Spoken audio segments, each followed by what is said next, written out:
그리스도인을 위한 생생노트. 오늘 이 시간은 정신건강의학과 전문의 김종인 과장님을 모시고 우울증이란 무엇인가에 대해 알아보도록 하겠습니다.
그리스도인을 위한 생생노트. 안녕하세요. 정신과 전문의 김종인 집사입니다.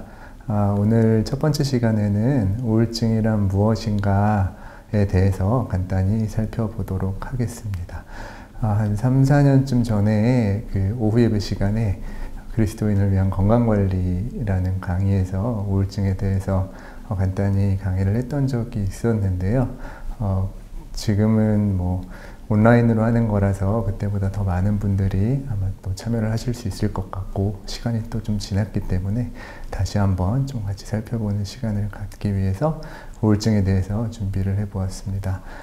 우리가 먼저 우울증에 대해서 알아보려면 우울감과 우울증을 조금 구분을 할 수 있어야 되는데요.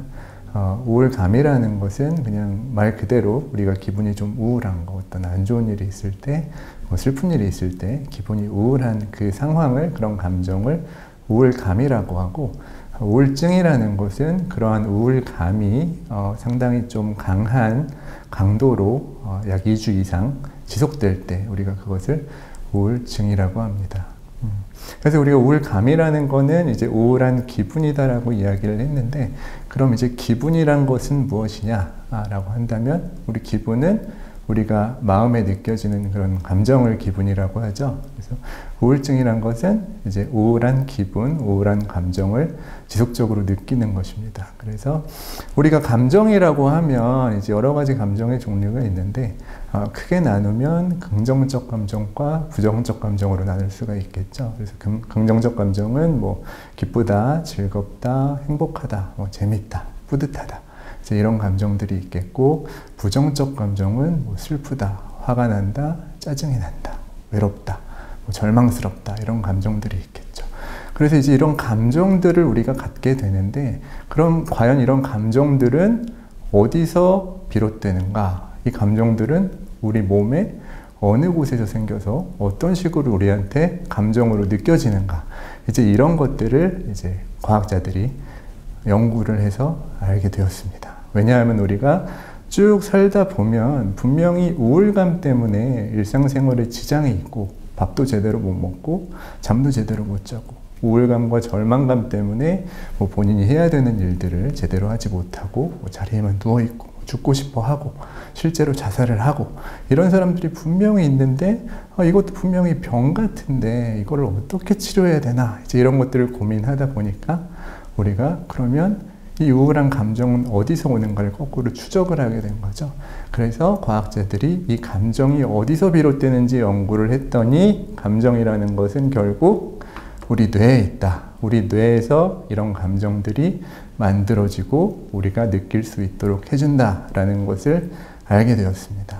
자, 우리 뇌는 1000억 개 이상의 뇌세포들로 이루어진, 우리 몸에서 어떻게 보면 가장 중요한 기관이죠. 우리 몸의 모든 기능들을 통합하고 명령하는 기관입니다. 그래서 뇌세포는 이 그림에 나오는 것처럼 축색돌기라는 이 세포의 그 몸체와 거기서 이제 비롯돼서 빠져나가는 가지돌기라는 이제 다리 부분으로 이루어져 있는데, 그 1000억 개 이상의 뇌세포들이 서로 연결이 돼서 그물망처럼 조직을 하고 있습니다. 그래서 뇌에서 어떤 신호를 보내면 이제 그 신호들이 이 뇌세포들을 따라서 짜자자자 굉장히 빠른 속도로 전달이 되고, 그 신호를 따라서 우리 몸이, 우리 뇌가 명령하는 대로 움직이게 되는 거죠. 그리고 여기 나오는 것처럼 이제 가지돌기에서 다음 세포로 가지돌기들끼리 이렇게 만나서 이제 신호를 전달하게 되는데,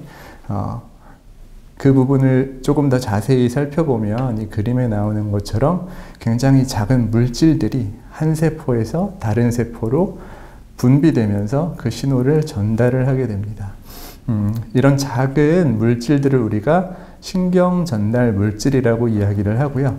뇌과학자들이 이 신경 전달 물질이 우리가 어떤 감정을 느끼는 것에 굉장히 중요한 역할을 하고, 이 전달 물질의 어떤 양이나 종류에 따라서 우리가 어떤 감정을 느끼는지가 결정된다라는 것을 알아내게 되었습니다. 그리고 우리가 뇌를 다시 한번 쭉 연구를 해봤더니 우리 뇌 중에서도 어떤 특정 부분에서 이런 감정을 처리하는 일을 하는 특정 부분이 있다는 것을 알게 되었습니다. 이 그림에 나오는 것처럼 이런 화살표 표시된 이런 부분들이 우리 뇌 중에서도 특별히 우리 감정을 컨트롤하는 역할을 하고 있습니다. 그래서 이제 감정을 조절하는 이 물질들이 있구나라는 것을 알게 되었고, 이제 그거를 거꾸로 찾아 들어가서 그럼 과연 이 물질들은 무엇인가 연구를 해 보았더니 이제 몇 가지 신경 전달 물질들을 우리가 구분해낼 수 있었는데요.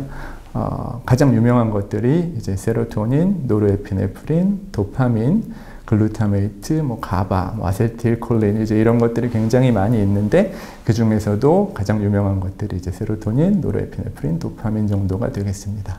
그리고 우울증을 치료하는 데 있어서도 가장 타깃으로 삼는 부분이 위에 있는 세 가지 신경 전달 물질입니다.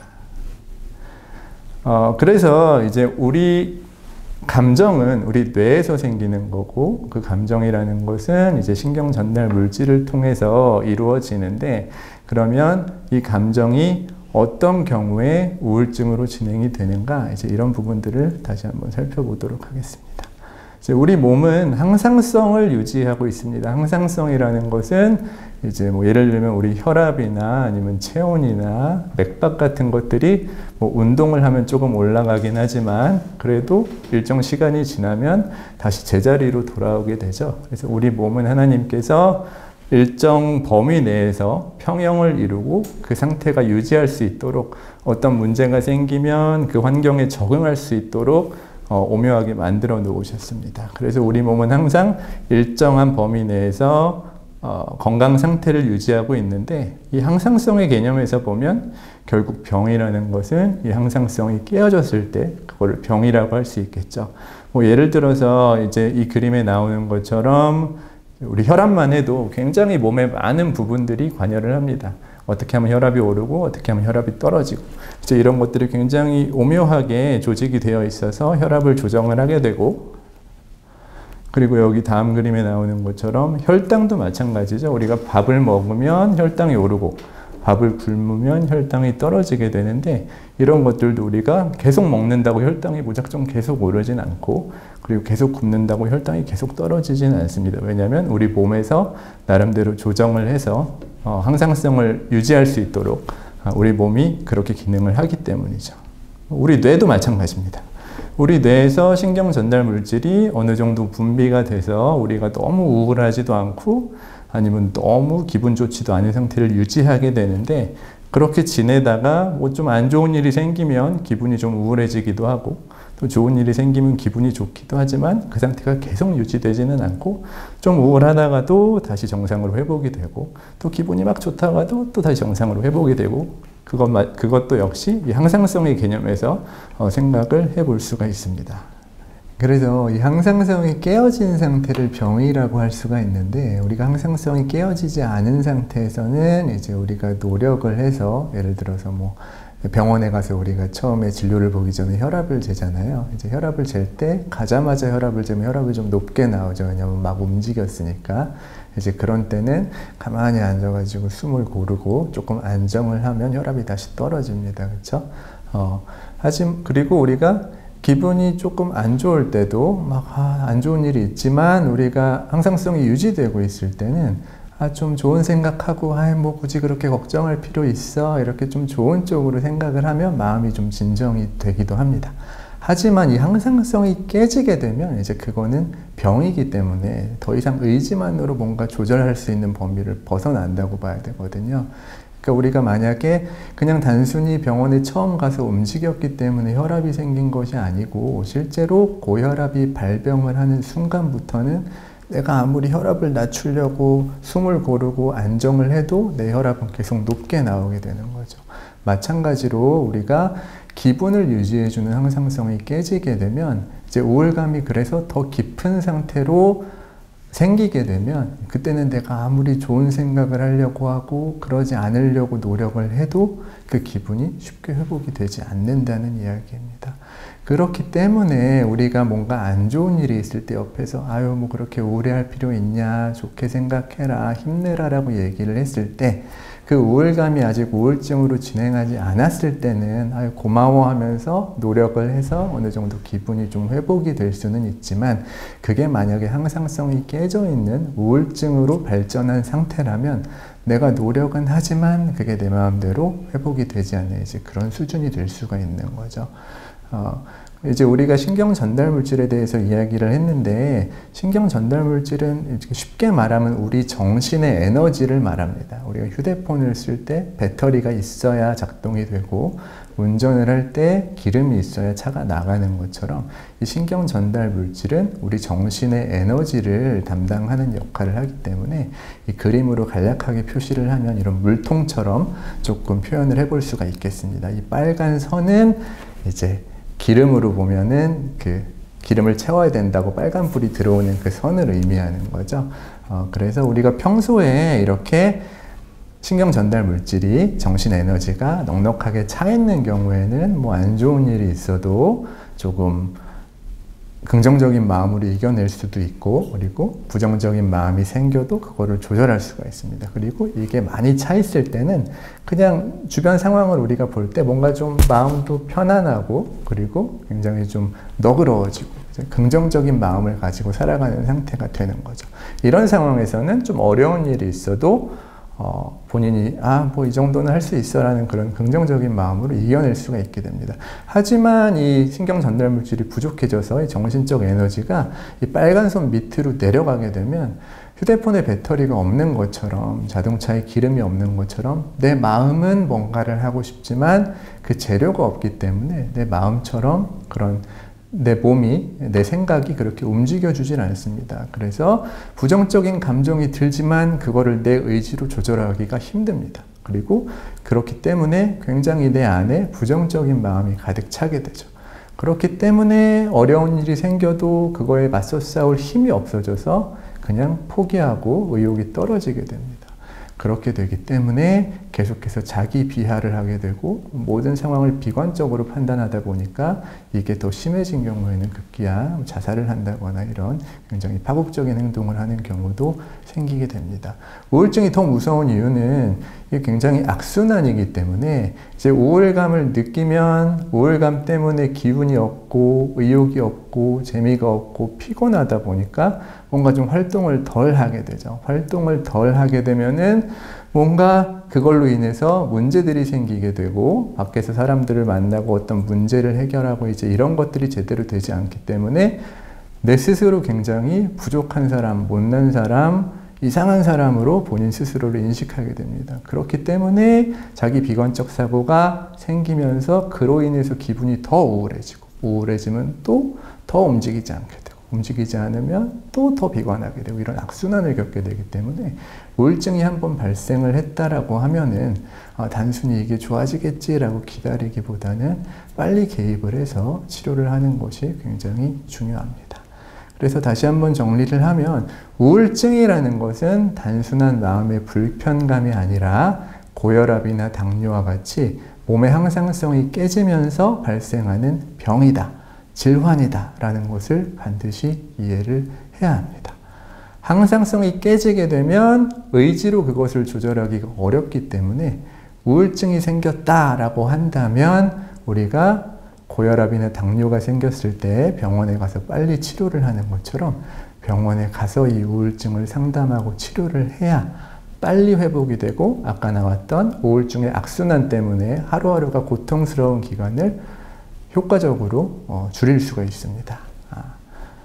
다시 한번 혈압하고 비교를 해서 보면 우리가 평상시에는 정상 혈압이 유지가 되다가 뭐 맵고 짠 걸 많이 먹고 뭐 운동을 안 하고 뭐 살이 찌고 하다 보면 이제 고혈압 전 단계로 가게 되죠. 130, 140.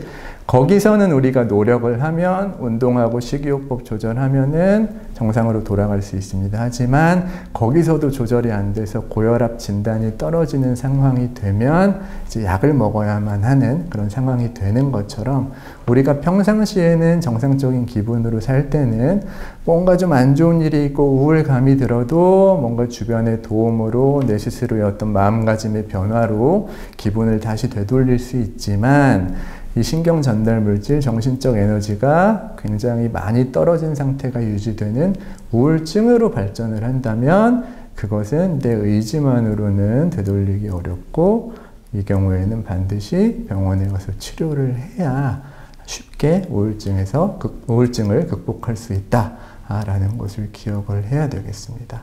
그래서 우리가 신경 전달 물질이 떨어지고 정신적인 에너지가 떨어져서 우울증이 발병을 하게 되면 여기 보이는 9가지 항목 중에 5가지 이상이 2주 이상 지속될 때 우리가 우울증으로 진단을 하게 됩니다. 첫 번째, 기분이 우울하다. 두 번째, 아무것도 재밌는 것이 없다. 세 번째, 밥맛이 없고 체중이 감소하거나 혹은 증가한다. 네 번째, 불면증이 있거나 혹은 너무 자는 과수면이 있다. 다섯 번째, 불안하고 멍한 상태가 된다. 여섯 번째, 몸에 힘이 하나도 없고 하루 종일 피곤하다. 일곱 번째, 내가 가치 없게 느껴지고 죄책감이 든다. 여덟 번째, 집중이 잘 되지 않는다. 아홉 번째, 죽고 싶은 생각이 든다. 우울증으로 인해서 이 9가지 중에 5가지 이상 증상이 있다라면은 그것은 우리가 우울증으로 진단을 할 수가 있고요. 이 우울증이 진단이 된다면 우리가 지금까지 살펴본 것처럼 몸의 항상성이 깨진 상태, 우리가 우리 의지로 우리의 기분을 되돌릴 수 있는 상태가 깨어졌다는 뜻이기 때문에 그냥 계속 좋아지겠지, 좋아져야지라고 하면서 하루하루를 힘들게 보내시기보다는 아, 이게 우울증이구나 라고 빨리 알아채고 어떤 전문적인 도움을 받기 위해서 병원에 가서 상담을 할 수 있는 이제 그런 마음이 필요하다고 생각이 됩니다. 첫 번째 강의는 여기서 마치도록 하고 두 번째 강의는 이제 우울증의 치료와 예방에 대해서 다음 주에 알아보도록 하겠습니다.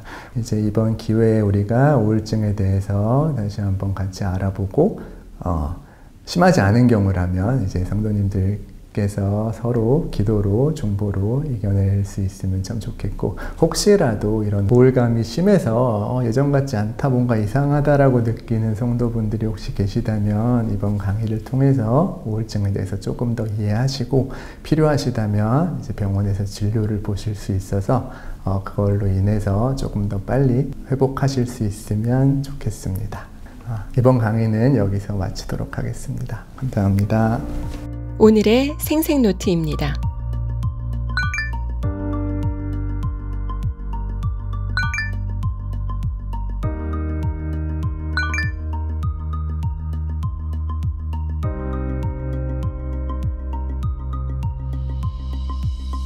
다음 주 월요일 오전 10시에는 우울증의 치료와 예방 강의가 진행됩니다. 생기 있고 활력 있는 한 주 보내세요.